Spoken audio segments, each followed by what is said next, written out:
a woman discovered something eerie while having a meal. She noticed that her husband would rapidly remove the meat from the steak every time they ate it. However, Danielle could never have imagined that her husband had honed his enviable knife skills using dozens of living beings. Over the course of their 30-plus years of marriage, Peter had transformed their basement into a cage where countless victims had screamed in agony. Yet, he perceived those screams as the most delightful melodies. Due to the nature of his peculiar occupation, Danielle had never set foot in the basement. Each time, she merely delivered food to the doorstep. However, it was not until the day of Jane's arrival, Danielle's friend, that the perpetual tranquility was shattered. Jane warned Danielle to be cautious of seemingly honest men after marriage, as behind their so-called mystique often lies dark and hidden deeds. Jane jokingly remarked to Peter, which instantly made him nervous. However, in the following days, Danielle lost contact with Jane. She seemed to have vanished into thin air, despite the police's relentless search for several days. No clues were found. Upon hearing this, Peter's face was filled with shock. Yet, Danielle could never have imagined that her friend had become a helpless lamb, bound and thrown into the basement by Peter. Perhaps curiosity killed the cat for real this time. Jane could never have imagined that her unguarded joke would uncover a terrifying serial killer. However, Peter did not immediately take Jane's life. After injecting her with copious amounts of tranquilizers, Peter slowly drained Jane's blood until not a drop remained. Throughout this process, he allowed Jane to experience the proximity of death. In the end, Peter extracted the most meaningful bone. He meticulously removed all the bone marrow and then injected copious amounts of chemical agents. After an intensive hydrochloric acid wash, the bone appeared human on the outside, but all the information inside had been completely eradicated, leaving no valuable clues behind. Peter possessed an almost perfect insight, and not even the tiniest eyelash could escape his gaze. After completing everything, he packaged his creation and sent it as a parcel, including his signature, to his friend at the police station, using the guise of a courier delivery. This act earned him the terrifying nickname the Bone Collector in the outside world. When the police began examining the bones, they couldn't find any valuable leads. It's a good thing they investigated the delivery man and also saw the Bone Collector for the first time on the courier station surveillance. Even though they didn't see the man's face, Lincoln was certain that this was the man they were looking for, because even if the man turned to ashes, Lincoln would never forget the Bone Collector's physical features, and Lincoln owes his disability to the Bone Collector. During a hostage rescue operation 3 years ago, Lincoln successfully identified the detonation fuse but underestimated the killer's abilities. This genius detective with an IQ of 180 ended up permanently disabled due to severe spinal deformity. The killer not only taunted Lincoln but also thoroughly humiliated his self-esteem after the encounter. However, the Bone Collector disappeared for 3 years after this incident. Until that day, when the bone appeared,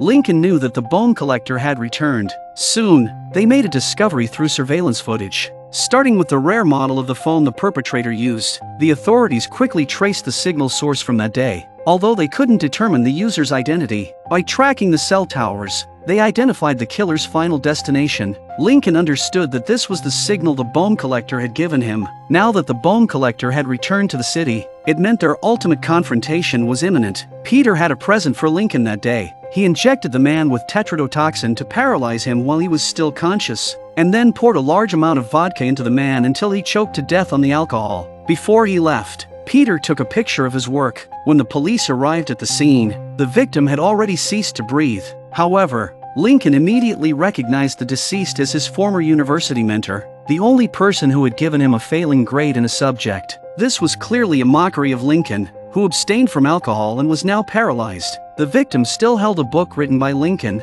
adding to the insult. Following the Bone Collector's modus operandi, the police quickly discovered the clues left behind. Apart from a dollar bill pressed by ivory, there were remnants of unused pufferfish toxin at the scene, along with extensive vomit on the victim's body. From the vomit, they found undigested turtle meat, seemingly an unrelated clue. However, Lincoln understood the hint the killer wanted to give him. Back in the day, people mistakenly thought that President Washington's dentures were made of wood. It wasn't until he rewarded his men with a turtle dinner that they realized they were made of ivory. The venue for that dinner was a bar that still operated to this day. Peter was currently there, preparing his second gift. After drugging the man and rendering him unconscious, Peter bound him in the kitchen and opened several canisters of carbon dioxide. Before he left, Peter still took pictures. The police quickly followed Lincoln's deduction and arrived at the location. However, due to the presence of harmful gases. They had to take precautions before entering. By the time they reached the victim,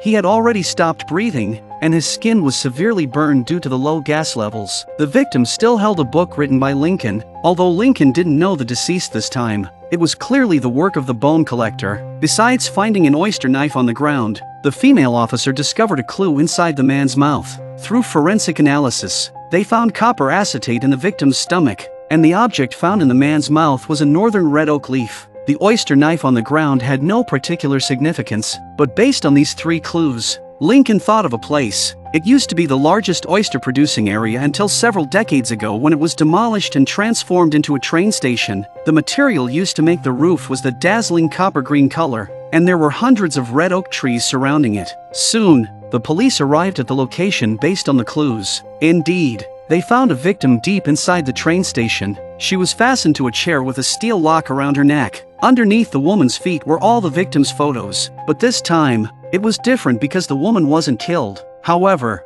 Lincoln became nervous because the bone collector never left anyone alive. He was worried that this might be a trap set by the killer for the police. Yet, to everyone's surprise, the perpetrator didn't leave any mechanisms behind. They examined everything at the crime scene but found no evidence or clues. Although they successfully rescued the victim, Lincoln had a bad feeling. He suspected that the photos were more like a taunt from the killer rather than a genuine lead. And when he believed he had one, it would also mean the bone collector's disappearance once again. To prevent the bone collector from vanishing into thin air, Lincoln decided to take proactive action this time. In front of the nation, Lincoln made a public announcement, declaring the rescue operation a victory. Lincoln's strategy proved effective, but no one could anticipate the anger it would stir in a monster. Peter returned home and repeatedly listened to the news from the previous night. However, he was unaware that his wife was packing their belongings and accidentally knocked open a wooden board on the wall. This discovery led Danielle to uncover her husband's secret. When Danielle saw the photos of the victims inside, she initially thought the previous homeowner of the house was a deranged serial killer.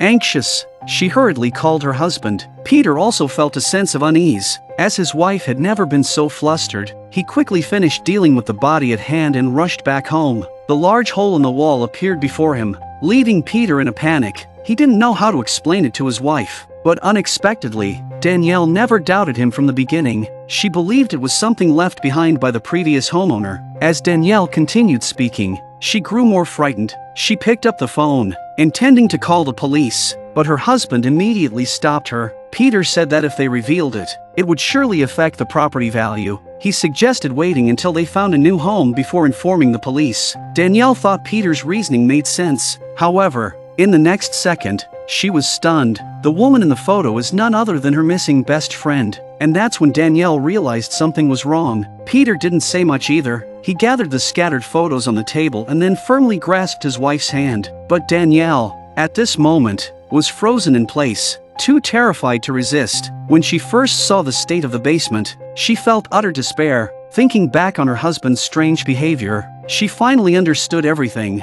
Peter expressed remorse for this unexpected turn of events, but his gaze towards his wife still held love. Without saying another word, Peter tore off the tape and bound his wife to the chair. Danielle knew it would be difficult for her to escape this room. She began recounting their past together, hoping to awaken her husband's conscience. For a brief moment, Peter was almost moved. He slowly crouched down, caressing his wife's ring finger, but Peter understood that the longer he dragged it out, the more he would suffer. A killer destined for the history books should not be swayed by emotions. Peter didn't hesitate. From that moment on, his soul began to twist. The woman who had been by his side for 30 years unknowingly made him restrain himself. Now, the bonds of marriage no longer existed, and a demon was born. He put on latex gloves and then turned on the music. Peter kissed his wife one last time. He picked up the nearby hacksaw, but now he lacked the thrill he once felt and instead started to crumble. He blamed it all on Lincoln. Peter revealed his location publicly, making Lincoln feel his pain. Soon, the police discovered Danielle's body, but unlike before, the crime scene was clean, devoid of any signs of abuse. Lincoln keenly observed Danielle's fingers. Peter had removed the bone from his wife's ring finger as a tribute to his lost love. Peter may have trusted a bone that couldn't speak more than the ring he wore there before. Peter also wanted to tell the police how much the marriage meant to him. At the same time, they found a piece of red leather on Danielle's other hand, along with some white powder residue. That's when the mobile phone rang. and it was Peter. Peter placed the blame on Lincoln and swore to bring him down in ruins. The bone collector's true face finally emerged. Lincoln sent his team to investigate at Peter's parents' house. The police began analyzing the clues at the crime scene, finding nothing remarkable except for the seemingly ordinary piece of red leather and traces of adrenaline. However, when they heard the country singer's music playing at the scene, Lincoln instantly recalled his past. The red leather, adrenaline, and the singer's birthplace reminded him of his youth at the boxing gym. It seemed that this time,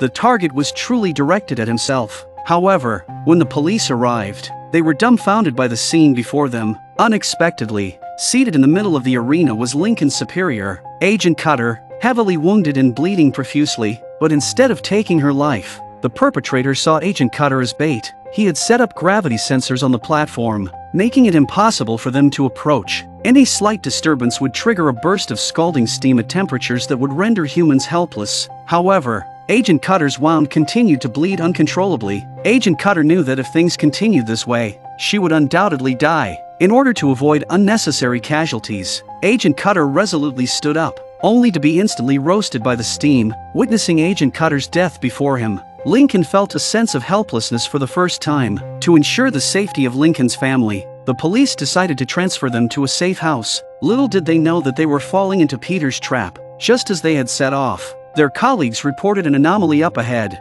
A police officer stepped out of the car to investigate, only to be shot by Peter, who was dressed in a police uniform. In his panic, the officer handed his watch to a young boy nearby. Before the officer could mount a counterattack, Peter shot him down. By the time the backup arrived, it was too late. The officer had been shot in the neck and was barely clinging to life. Peter not only killed 3 police officers but also kidnapped Lincoln's family. Soon, they found the stolen police car, but Lincoln's wife and son were nowhere to be found. They only discovered their cell phones and a note with numbers. Peter, meanwhile, is holding the woman and the boy separately to make sure that Lincoln feels the same pain of losing his wife. Meanwhile, the team began analyzing the clues left at the scene, but they couldn't find any relevant leads. At that moment, Michael suddenly realized that the watch he had given to his colleague was not at the crime scene. It could be a clue left behind. They traced the location of the watch, which showed it was in the outskirts. However, half an hour had already passed, and they could only determine a general area. The technicians made another discovery. The paper left behind belonged to a special material, and it had traces of animal skin tissue. This reminded Lincoln that Peter's wife's father used to run a butcher shop in the vicinity. The police swiftly rushed to the location and finally found Lincoln's wife. However, his son was not there. Then they found a message in the room.